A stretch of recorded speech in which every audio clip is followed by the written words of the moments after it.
The kingdom of Umuoma was a land of plenty, surrounded by lush forests and rivers. It was known for its fertile soil and thriving trade. The people lived in harmony under the wise rule of King Obiora and Queen Nkem. Yet, despite their wealth and wisdom, the royal couple carried a burden that no riches could lift. For 5 long years, the palace had been silent. There were no cries of a baby.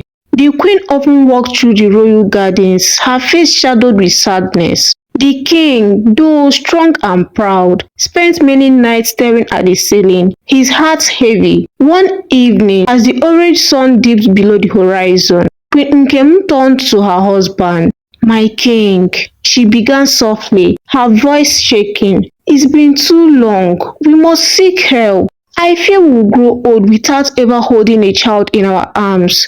"I've thought of this, my queen, but who can help us? The greatest healers and priests in the land have tried and failed." The queen lowered her gaze. "There is one place we have not gone, the sacred lake. They say the water spirit grants wishes, though at a cost." The king hesitated. The sacred lake was no ordinary place. It was said to be the home of Mmondo, the water spirits who control the life and death. The stories of her power were both awe-inspiring and terrifying. But the queen's tearful eyes melted his hesitation. "We shall go," he said firmly. "tomorrow at dawn." The next morning, the king and queen left the palace in secret. Accompanied only by their trusted guard, they traveled deep into the forest. The path grew darker and narrower as they approached the lake. The air was thick and strange whispers seemed to echo around them.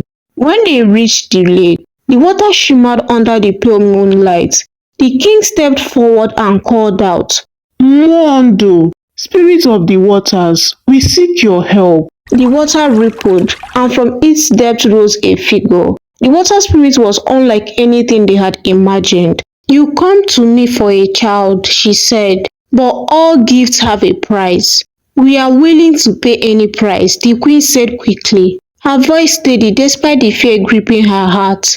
The water spirit's eyes narrowed. "If I give you a child, she will be bound to the palace. She must never step beyond its walls. If she does, sickness will claim her and death will follow."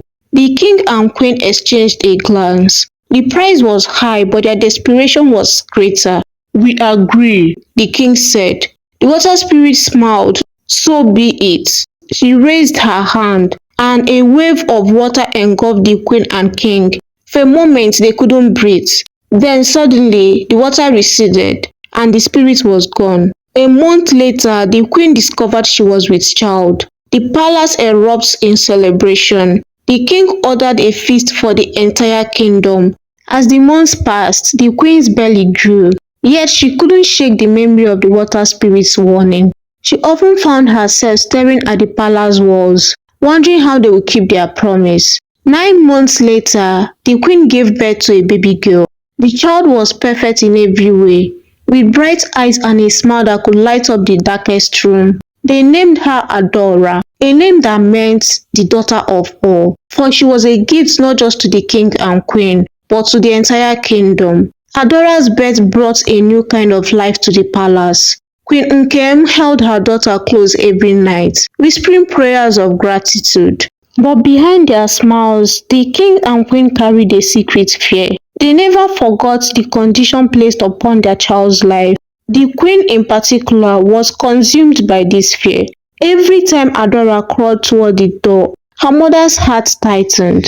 Adora grew into a lovely and curious child. By the time she was 3, she began to ask questions that made the king and queen exchange uneasy glances. "Why can't I go outside, Mama?" she asked one morning as she watched the village from her bedroom window. "The outside world is not safe, my daughter," Queen Nkem said gently. By the time she was 10, her curiosity had turned into frustration. As Adora entered her teenage years, she would pace the halls of the palace, peering out of the window and lingering near the gates. Adora's determination reached its peak one fateful night.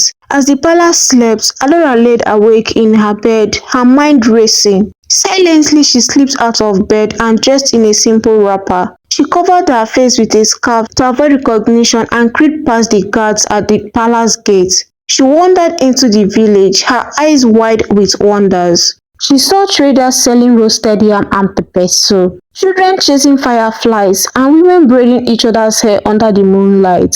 Excuse me, A voice said behind her. Adora turned to see a young man standing nearby. are you lost? He Asked. For a moment, Adora was too stunned to speak. No, she said firmly. My name is Uchenna. The young man said, extending his hand. What's yours? Adanna, she lied, using a common name that she had heard the palace servants mention. They talked for hours. As dawn approached, Adora realized she had been gone too long. I must go, she said suddenly. Will I see you again? Uchenna asked. Adora hesitated, then nodded. Maybe. She hurried back to the palace, her thoughts a whirlwind of emotions. But as she climbed back into bed, a sharp pain shot through her chest. By morning, Adora was burning with fever. Her body was drenched in sweat. The queen screamed for royal healers, and the palace descended into chaos. The healers tried everything, herbs, incantations, and prayers, but Adora's condition only worsened. The king, desperate for answers, demanded to know what happened. Find out who did this. But no one could explain her sudden sickness. Queen Nkem knelt beside her daughter's bed, tears streaming down her face. Please, Adora, stay with us. In her fevered state, Adora muttered incoherent words. The village, Uchenna, the world is not wicked. The queen froze. She left the palace, she said, her voice shaking. The king paced his chamber, his mind racing for a solution. Finally, he made a decision. We must return to the water spirit, he told the queen. They prepared for the journey at once, leaving the palace in secret. The path to the sacred lake felt heavier this time. When they arrived, the water was still, reflecting the pale light of the moon. Mondo, The king called out, his voice breaking. we need your help again. The water rippled and the spirit emerged. She regarded the king and queen with mild amusement. You broke the promise, she said simply. The queen fell on her knees. Please spare our daughter's life. She's innocent. We will do anything. The water spirit tilted her head. There is a way to save her, but it will not be easy, she said. Deep in the evil forest grows a rare herb known as Obundo. It has the power to heal her, but the forest is no place for the faint-hearted. Before the king or queen could respond, the spirit sank back into the water. Back at the palace, the king summoned all the eligible young men in the village. The king addressed them with a commanding voice. My daughter, the princess, is gravely ill. The only cure lies in the evil forest. Whoever retrieved the herb and saved her life will be rewarded with her hand in marriage. The men exchanged uneasy glances. Everyone in the kingdom had heard stories about the evil forest. It was said to be home to dark creatures, unseen traps, and whispers that drove men mad. Among the gathered men was Uchenna. He hadn't seen Adora since that night they had talked in the village. He hadn't even known she was the princess until the announcement, but his heart ached at the thought of her suffering. I will go, Uchenna said, stepping forward. One by one, 7 other men volunteered. That night, the young men gathered supplies, dried meat, water, and machetes to cut through the dense forest. At dawn, the 8 men stood at the palace gates, their faces a mix of determination and fear. The king addressed them one final time. The evil forest is no ordinary place. Stay together and trust no one but yourselves. With that, the gates opened and the men stepped into the unknown. The men walked cautiously, their machetes ready. The forest seemed alive, watching their every move. Hours into the journey, they heard a faint rustling. Suddenly, a massive snake, its scales glittering like metals, dropped from the trees. It moved with terrifying speed, wrapping itself around one of the men before anyone could react. The man's screams echoed through the forest as the snake dragged him into the shadows. The remaining 7 men froze, their faces pale. We should go back. One of them said, his voice shaking. No, Gona said firmly. we knew this would be dangerous. We must keep going. Reluctantly, the others agreed. As they ventured deeper, the forest seemed to grow darker. At one point, 2 of the men broke away, claiming they couldn't take it anymore. We will find another way back. One of them said. They hadn't gone far when the forest claimed them. A monstrous figure with eyes like burning coals emerged from the shadows and swallowed them whole. The screams carried back to the group, chilling them to the bone. After hours of searching, Ugonna spotted a faint glow in the distance. Ugonna approached it cautiously, his every step measured. He plucked the herb and hid it in his bag without telling the others. He didn't trust anyone else to return with it. The group pressed on, their energy reducing. One of the men, frustrated and exhausted, snapped. This is hopeless. We are going to die here. As he turned to leave, a short, stocky figure emerged from the ground. It was an evil dwarf, its teeth gagged and its eyes glowing with malice. The man barely had time to scream before the dwarf dragged him underground. The 4 remaining men were exhausted, but the fear of stopping was greater than the fatigue dragging at their limbs.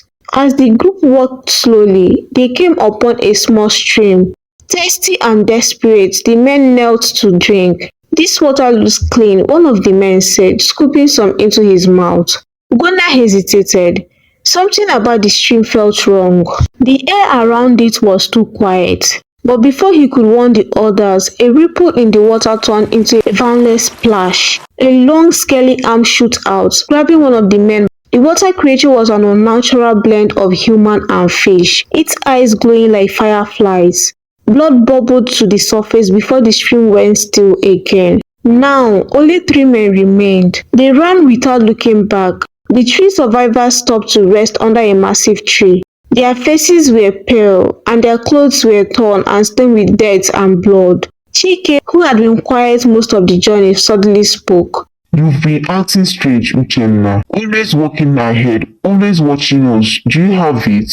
I don't, Uchenna lied. But Chike wasn't convinced. He lunged at Uchenna, grabbing for the bag. In the struggle, Uchenna's bag fell to the ground and the herb spilled. Chike's eyes widened in triumph. I knew it, he shouted, reaching for the herb. Before he could touch it, a shadow fell over them. A massive creature stepped into the clearing, its body covered in dark matted fur, its eyes glowing red. The creature didn't hesitate. It launched its claws, ripping through Chike's chest. Blood splattered across the clearing as the man fell lifeless. Uchenna and Obinna stood frozen in the shock. Then, as if satisfied, he grabbed Chike's body and disappeared into the shadows. Uchenna picked up the herb and tucked it back into his bag. The 2 men continued their journey, but the forest wasn't done with them yet.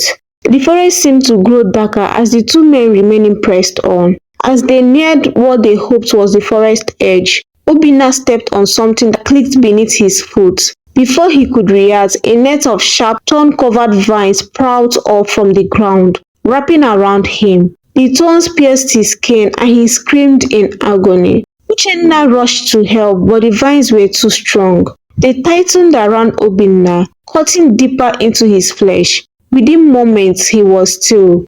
The forest claws swallowed him, leaving no trace. Uchenna stood there shaking. He was the only one left. Alone and badly injured, Uchenna made his way out of the forest. The journey back to the palace felt endless. He stumbled through the gates just as the sun rose, his body full of injuries and his clothes torn. The king and queen rushed to him. Did you find it? The king asked urgently. Ugonna nodded and handed over the herb. The royal healers worked quickly, preparing a potion for the princess. By nightfall, Adora's fever broke and her color began to return.